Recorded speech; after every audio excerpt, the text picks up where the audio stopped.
നമുക്കിന്ന് പ്രാർത്ഥന എന്ന വിഷയത്തെക്കുറിച്ച് ചിന്തിക്കാം. പ്രാർത്ഥന, നമുക്കറിയാം, നോമ്പിൻ്റെ പ്രധാനപ്പെട്ടതായ രണ്ട് ചിറകുകളാണ് ഉപവാസവും പ്രാർത്ഥനയും. ഉപവസിക്കുകയും പ്രാർത്ഥിക്കുകയും ചെയ്യാതെ നോമ്പില്ല. നമുക്കിന്ന് പ്രാർത്ഥനയെക്കുറിച്ച് ചിന്തിക്കാം. എന്താണ് പ്രാർത്ഥന? ഞാനൊരു കഥ കേട്ടത് നിങ്ങളോട് പറയാം. ആൻ്റണി ഡി മെല്ലോ എന്ന് പറയുന്ന ഒരു എഴുത്തുകാരൻ്റെ ഒരു കഥയാണ്. അതിൽ ഇപ്രകാരമാണ് നാം കേൾക്കുന്നത്. ഒരിടത്തൊരു ധ്യാനഗുരു ഉണ്ടായിരുന്നു. ഈ ധ്യാനഗുരു വലിയ അത്ഭുതങ്ങളും അടയാളങ്ങളും കാട്ടി വലിയ ആൾക്കൂട്ടം അവിടേക്ക് ഒന്നിച്ചുകൂടി വലിയൊരു ക്രൗഡ്, വലിയ ശുശ്രൂഷകൾ, മിനിസ്ട്രികളൊക്കെ രൂപപ്പെട്ടു അവിടെ. അങ്ങനെ ആയിരങ്ങളും പതിനായിരങ്ങളും ഒന്നിച്ചു കൂടുന്ന വലിയൊരു ധ്യാനകേന്ദ്രം. അങ്ങനെ ഇരിക്കുമ്പോൾ കുറേ നാൾ കഴിയുമ്പോൾ ആളുകളുടെ എണ്ണം കുറയാൻ തുടങ്ങി. മെല്ലെ മെല്ലെ ആളുകളെല്ലാം കുറഞ്ഞ് ശുഷ്കിച്ച് ഈ ധ്യാന കേന്ദ്രം നിൽക്കാറാകുന്ന ഒരവസരത്തിൽ അദ്ദേഹം കേട്ടു, ഒരു 50 കിലോമീറ്റർ അകലെ മറ്റൊരു ധ്യാന കേന്ദ്രം ഉയർന്നു വരികയാണ്. അവിടുത്തെ ധ്യാനഗുരു ധാരാളം ആൾക്കാരുമായി ധ്യാന ശുശ്രൂഷകൾ നടത്തിക്കൊണ്ടിരിക്കുകയാണ്. അപ്പോൾ അദ്ദേഹത്തിന് ഒരു ചോദ്യം.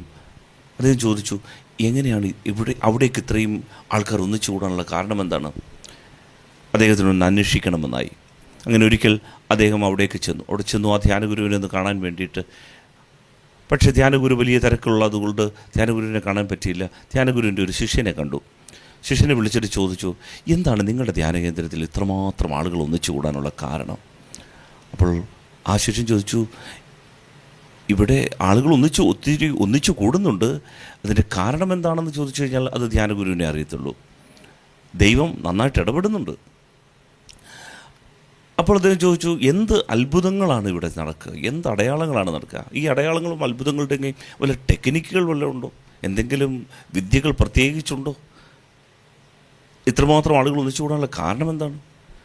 അപ്പോൾ ആ ശിഷ്യൻ ചോദിച്ചു, അത്ഭുതങ്ങളോ അടയാളങ്ങളോ? ഇവിടെ അത്ഭുതങ്ങളും അടയാളങ്ങളുമൊക്കെ സംഭവിക്കുന്നുണ്ടോ? ഞങ്ങൾക്ക് അറിഞ്ഞുകൂടാ. അപ്പോൾ അദ്ദേഹം പറഞ്ഞു, പിന്നെന്താണ് ഇത്രയും ആൾക്കാർ ഇവിടെ ഒന്നിച്ചു കൂടാൻ കാര്യം? അപ്പോൾ അദ്ദേഹം പറഞ്ഞത്രേ, എല്ലാ ധ്യാനകേന്ദ്രങ്ങളിലെയും പോലെ അല്ല ഞങ്ങളുടെ ഈ ധ്യാനകേന്ദ്രം എന്ന് ഞങ്ങൾക്കറിയാം.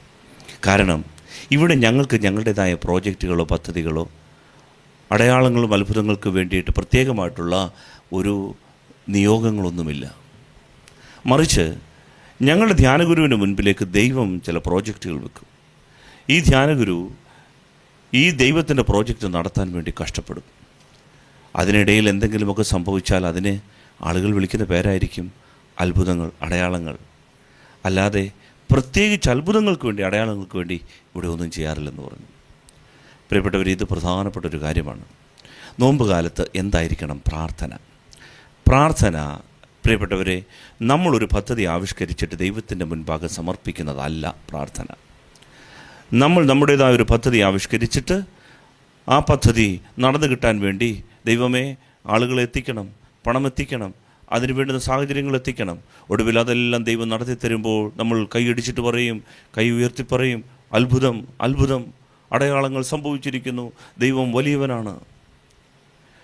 എന്നാൽ പ്രിയപ്പെട്ടവരെ, യേശുക്രിസ്തുവിൻ്റെ ജീവിതത്തിൽ അങ്ങനെയായിരുന്നില്ല. ദൈവമായ കർത്താവ് തൻ്റെ മകൻ്റെ മുൻപിലേക്ക് ഒരു പ്രോജക്റ്റ്, ഒരു പദ്ധതി കൊണ്ടുവന്നിട്ട് പറഞ്ഞു, മോനെ, ഈ ലോകത്തെ രക്ഷിക്കാൻ എനിക്കൊരു പദ്ധതിയുണ്ട്. എന്താണപ്പോൾ അത്? നിൻ്റെ ചുമലിലേക്ക് അവരുടെ പാപങ്ങൾ ഞാൻ എടുത്തു വയ്ക്കുകയാണ്. നീ അവർക്ക് വേണ്ടി മരിക്കണം, നീ അവർക്ക് വേണ്ടി കൊല്ലപ്പെടണം. ഇതാണ് ഈ പ്രോജക്റ്റ്. ആ മകൻ പറഞ്ഞു, അപ്പാ, ആ പ്രോജക്റ്റ് ഞാൻ നടത്തിത്തരാം. ആ പ്രോജക്റ്റ് നടത്തിയപ്പോൾ പ്രിയപ്പെട്ടവരെ, സ്വാഭാവികമായിട്ട് നടന്ന കാര്യങ്ങളാണ്. അന്ധന് കാഴ്ച കിട്ടി, ബധിരന് കേൾവി കിട്ടി, മരിച്ചവർ ഉയർത്തെഴുന്നേറ്റു, ദൈവരാജ്യത്തിൻ്റെ അത്ഭുതങ്ങളും അടയാളങ്ങളും സംഭവിച്ചു. എൻ്റെ പ്രിയപ്പെട്ടവർ, ഇതാണ് പ്രാർത്ഥന.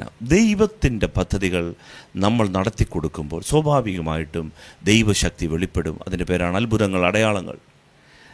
ദൈവം നമ്മുടെ ചുമലിലേക്ക് ഒരു പദ്ധതി വെക്കട്ടെ, അത് നടത്തി കൊടുക്കാൻ നമുക്ക് ശ്രമിക്കാം. അതാണ് ഈ നോമ്പുകാലം. അങ്ങനെ ഒരു പ്രാർത്ഥന ദൈവം ആഗ്രഹിക്കുന്നില്ലേ നമ്മിൽ നിന്ന്? എന്നും നമ്മുടെ പദ്ധതികൾ നടന്നു കിട്ടാനുള്ള നിലവിളികൾക്കപ്പുറത്തേക്ക് എന്താണ് ദൈവഹിതമെന്ന് തിരയാൻ നമുക്ക് നോമ്പുകാലത്ത് നന്നായി പ്രാർത്ഥിക്കാം. ആമേൻ. പിതാവിൻ്റെയും പുത്രൻ്റെയും ജീവനുള്ള പരിശുദ്ധാത്മാവിൻ്റെ നാമത്തിൽ ആമേൻ.